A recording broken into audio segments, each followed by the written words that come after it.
Thank you, Madam Chair.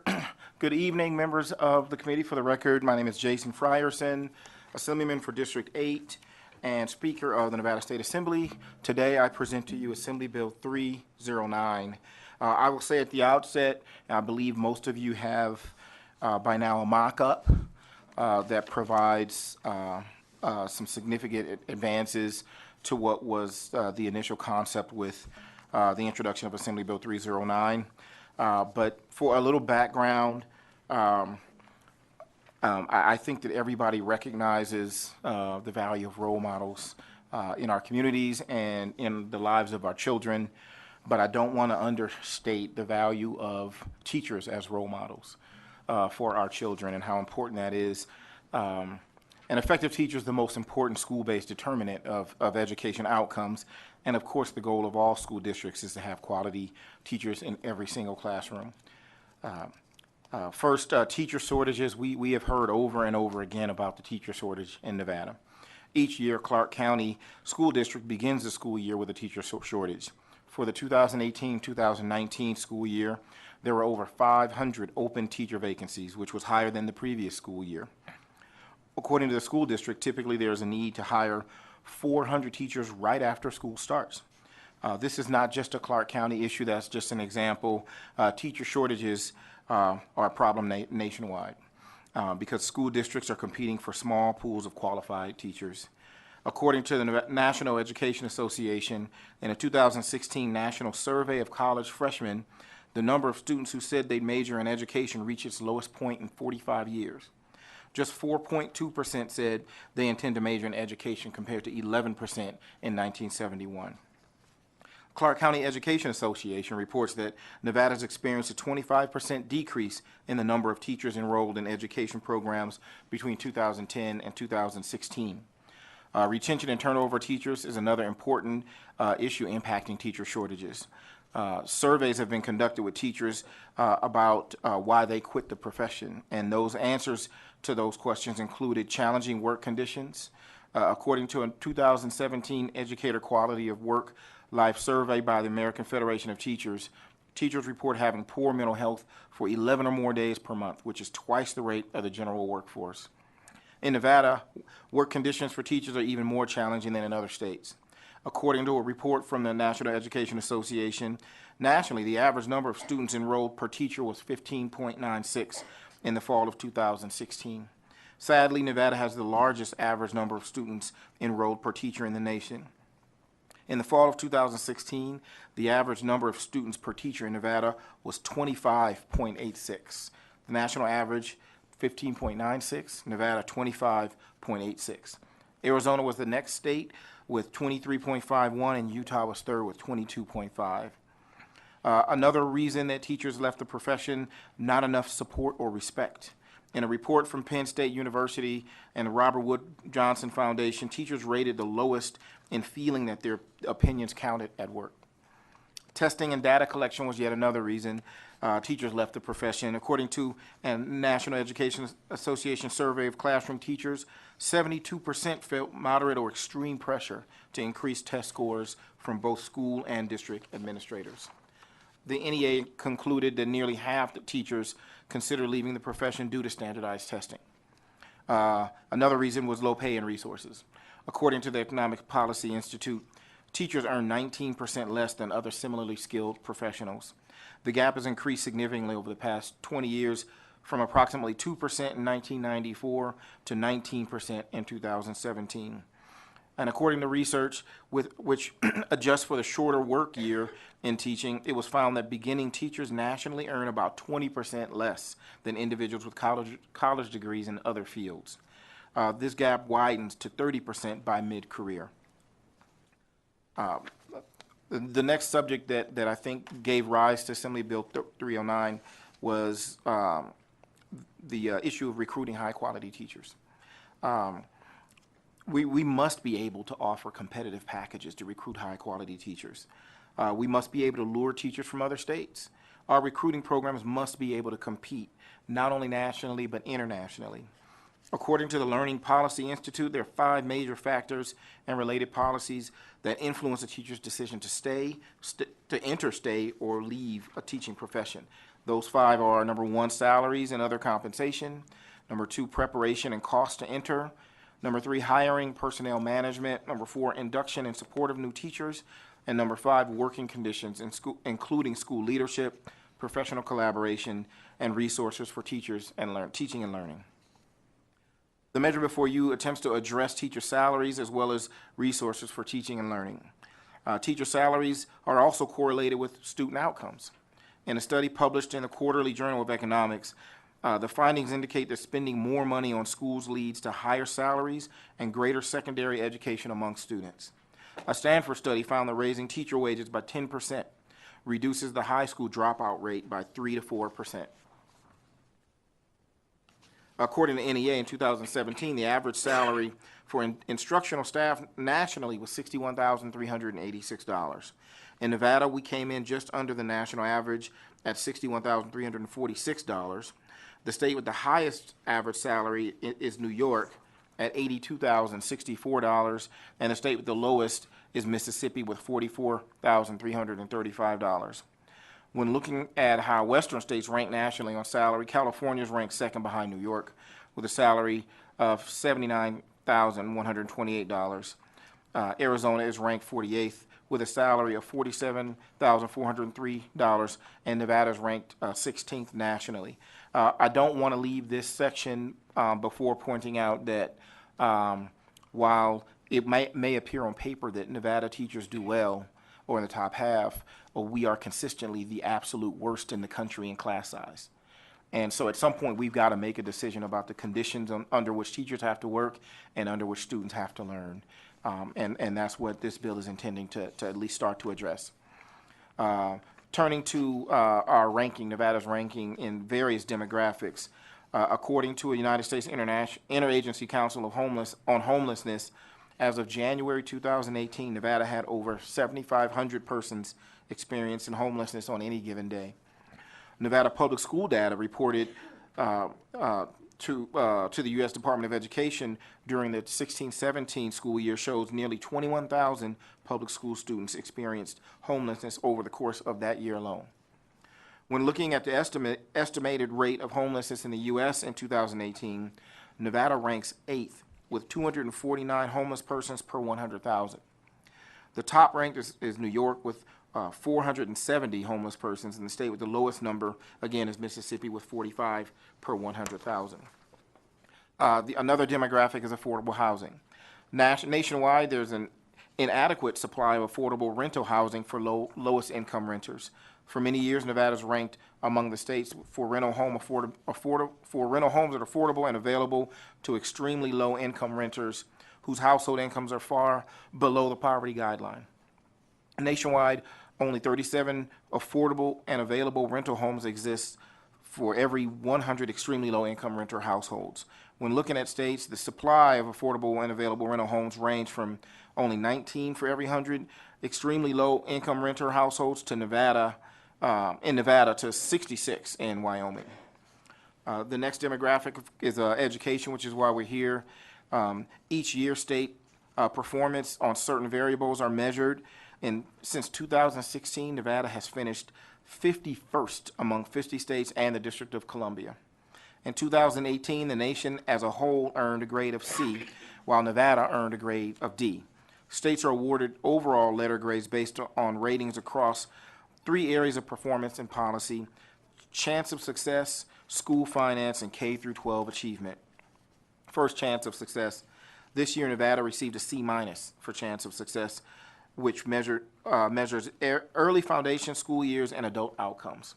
We ranked 50th on factors that help children get off to a good start. We finished 49th on metrics related to pre-kindergarten enrollment through post-secondary participation. With respect to school finance, it shouldn't come to a surprise that Nevada received a D+ for school finance measures. We ranked 45th on spending indicators and 41st on equity measures. K-12 achievement, Nevada received a D for K-12 achievement measures. On elements relating to current performance, Nevada ranked 42nd. On the positive side, when looking at a state's improvement over time, Nevada did rank 12th, which is a step in the right direction. But finally, we ranked 46th on achievement gaps between low-income students and their more affluent peers. I'd like to turn a little bit to our Nevada's tax system. Of course, Nevada is considered one of the top 10 most friendly tax states in the country. Nevada does not have a personal or corporate income tax, and we also have one of the lowest property tax rates in the country, in the country averaging 0.77%, which is well below the national average of 1.19%. The minimum statewide sales tax rate is 6.85%. Our local cities and counties can add up to 1.42%, making our average combined sales tax rate 8.14%. This provides Nevada with a ranking of 13th nationwide. The state with the highest is Tennessee at 9.47, and the state with the lowest is Alaska at 1.43. And then that brings us to Assembly Bill 309. Assembly Bill 309 makes the following revisions.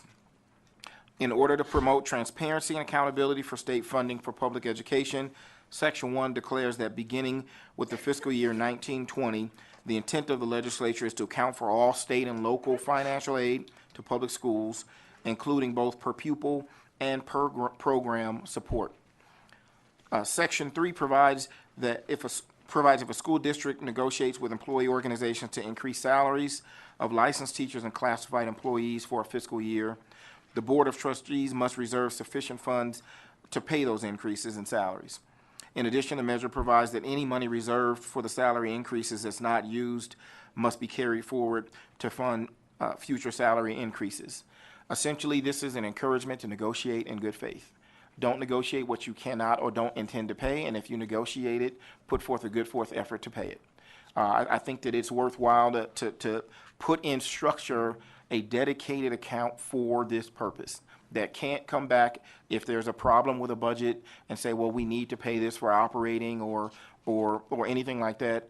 Again, when we have teachers that have the highest class sizes in the nation, teachers deserve certainty, stability, and trust that they'll be able to engage in contract negotiations in good faith. Sections 4 through 8 authorize counties to enact ordinance increasing sales tax up to 0.25%, but for limited purposes. Any ordinance must be approved either by 2/3 of the majority of the county commission or a majority of the registered voters in the county. So essentially, they can do it with 2/3, or they can put it before the people to decide. But I think what's important is to look at what this would allow them to use locally generated revenue for. Section 8 specifies that the funding received from this tax must only be used to support certain programs and purposes. First, early childhood education programs operated by the county school district or any public schools in the county school district. Next, adult education. In Nevada, there are 3 programs currently for adult education: adult high school, adult basic education, and English as a second language program. The other, particularly addressing education, are truancy programs. Truancy is a distinct predictor of low student achievement and high school dropout rates. Truancy can be a gateway to the school-to-prison pipeline, and so we believe that it was worthy to put in an effort to stem that trend. It also allows for incentives, and I'm kind of going a little bit out of order, but grouping the education-related buckets, incentives for the recruitment and retention of licensed teachers for high-vacancy schools in the county school district. High-vacancy schools are defined as public schools in which 10% or more of the classroom teachers' positions are vacant for 20 consecutive days or more, or filled by a substitute teacher for 20 consecutive days or more in the same classroom. I point that out because I believe that our children are entitled to a fully licensed professional in the classroom. And when we have to make cuts and adjustments that end up with a disparate number of permanent subs, I think we're doing our children a disservice. And I think that it creates an inequity that needs to be addressed. The other areas that could be supported with this 0.25 sales tax are programs addressing homelessness in the counties, programs addressing the development or redevelopment of affordable housing, or ensure the availability of affordable housing.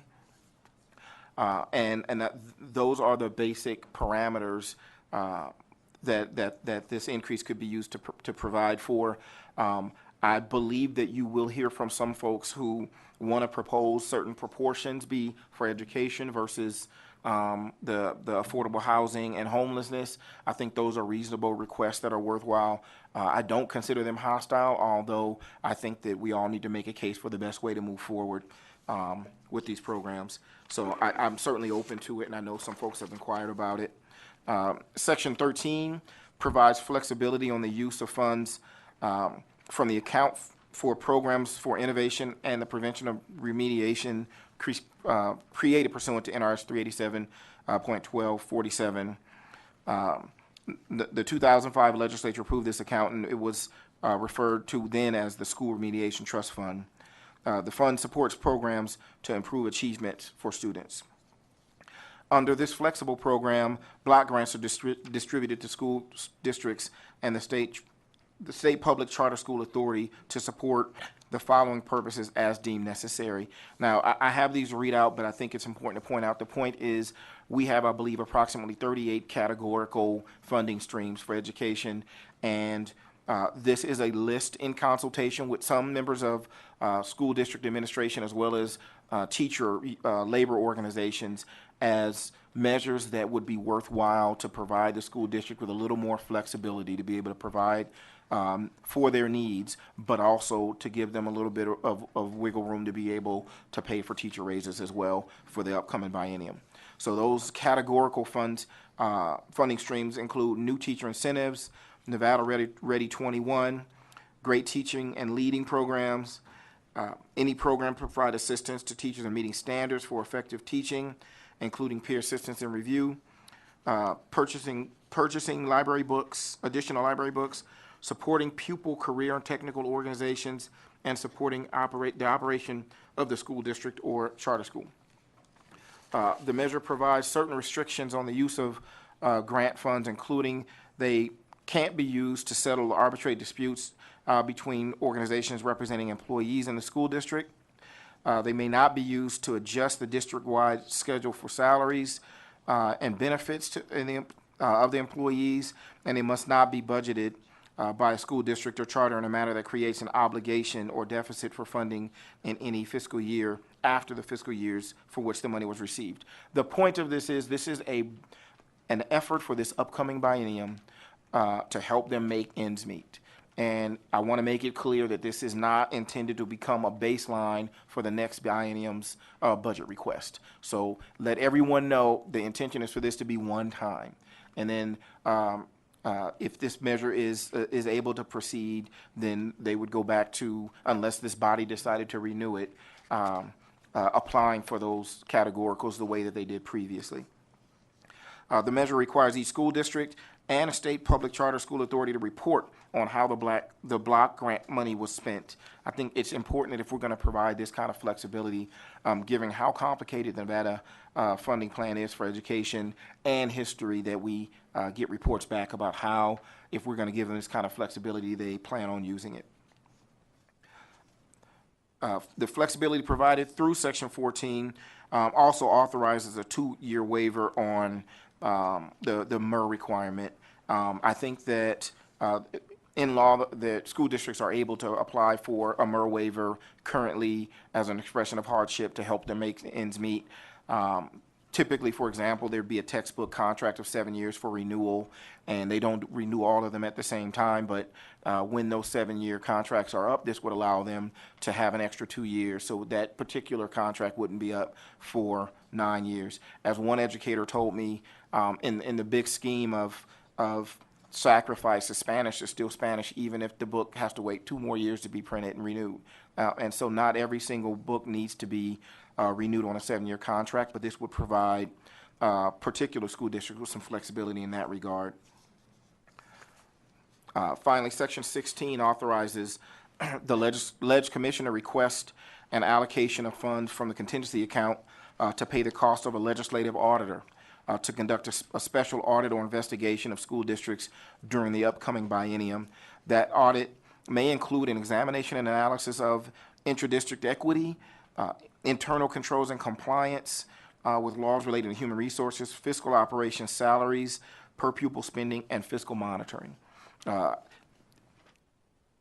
I have had conversations with folks about mandatory audits across all 17 school districts, and the last time we did that, it took, I think, over 3 years.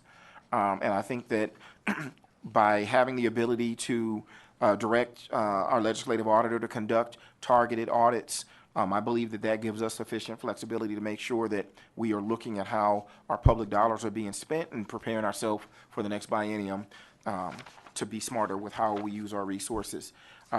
So with that, I would also like to mention that I was approached with respect to the different collective bargaining units and request that this be included not only for teachers, but also for support staff and admin. And I also indicated that I don't consider that to be a hostile request, but something that was worthwhile to bring forward today to have a conversation. So I know that this body has rules about support and opposition and neutral, and I just want to put out there, I did not consider that to be opposition necessarily, but something that would foster a productive conversation. And so with that, again, I thank you for your attention on Assembly Bill 309 and stand ready to answer any questions.